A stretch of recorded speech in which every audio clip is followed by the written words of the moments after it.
Gracias, presidente. Pues sí, también me da mucho gusto que el día de hoy, precisamente después de que el viernes tuvimos el Parlamento para escuchar la agenda de las personas y organizaciones con discapacidad y para la inclusión de las personas con discapacidad y el acceso a todos los derechos, pues el día de hoy amanezcamos cumpliendo parte de los compromisos que hicimos este día. Yo quiero hablar sobre la reforma al artículo 11 de la Ley General de Inclusión de las Personas con Discapacidad, que tiene que ver con el trabajo digno. Efectivamente, como decían las senadoras Marcela Mora y Claudia Anaya, uno de los dolores y de las demandas más importantes que oímos el viernes es precisamente el poder acceder al trabajo digno tal y como lo dice la Ley Federal del Trabajo, un trabajo con salario remunerador, con seguridad social, con igualdad, con inclusión, con capacitación, tal y como lo plantea decía la Ley Federal del Trabajo. Me parece muy importante esta reforma que se está dando a la Ley General para la Inclusión de Personas con Discapacidad, porque de alguna manera me parece complementa, va digamos, en el camino correcto, complementa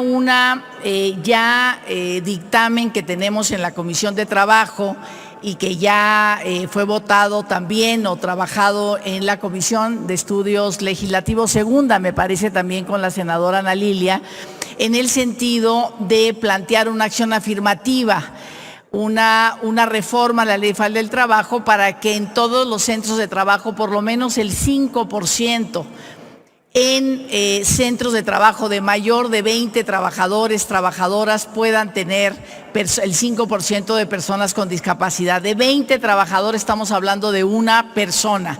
O sea, ¿cómo traducir estas legislaciones en una acción concreta que nos comprometa a todos y todas como sociedad?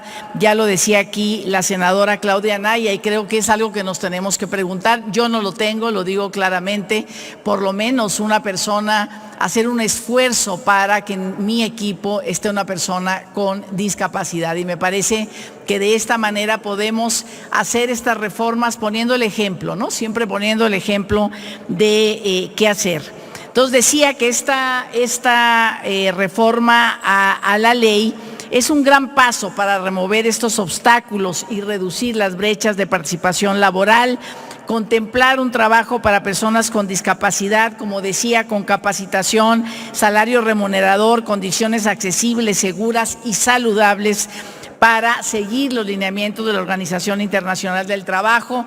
También se ha dicho aquí por la senadora Cora Cecilia, la meta 8.5 de la Agenda 2030 nos compromete a lograr este empleo pleno y productivo y trabajo decente para las personas con discapacidad. En esta visión se inscribe este dictamen que hoy tenemos a discusión.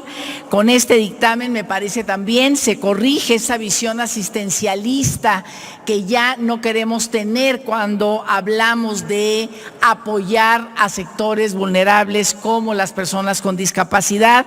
Se corrige esa visión para transitar hacia una inclusión plena. Se considera la infraestructura como un elemento clave en el Programa Nacional de Trabajo y Empleo para las personas con discapacidad. También se da una perspectiva de inclusión laboral en la asistencia técnica y legal a los sectores productivos.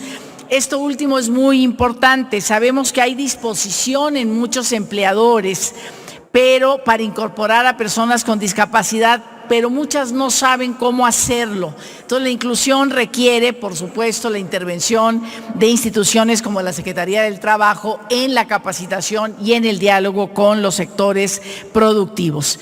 Tenemos, termino presidente, un gran desafío para construir condiciones que permitan a las personas con discapacidad ejercer su autonomía y qué mejor que tener un trabajo que siempre dignifica y ayuda y apoya en esta autonomía. Esto nos demanda actuar integralmente las áreas de trabajo, salud, educación y cultura, pero también la de vivienda y movilidad. Remover las barreras que hemos puesto a las personas con discapacidad necesita una fuerte inversión y acciones afirmativas donde se planteen medidas para dar acceso a empleos, espacios educativos y programas incluyentes. Hagamos un compromiso para actuar en diversos frentes, como se hace en este dictamen. También invito a las senadoras y los senadores a votar a favor y de verdad todo el reconocimiento a estas dos comisiones que nos ponen hoy en este pleno la posibilidad de seguir avanzando en la inclusión para el acceso a todos los derechos de las personas con discapacidad. Muchas gracias.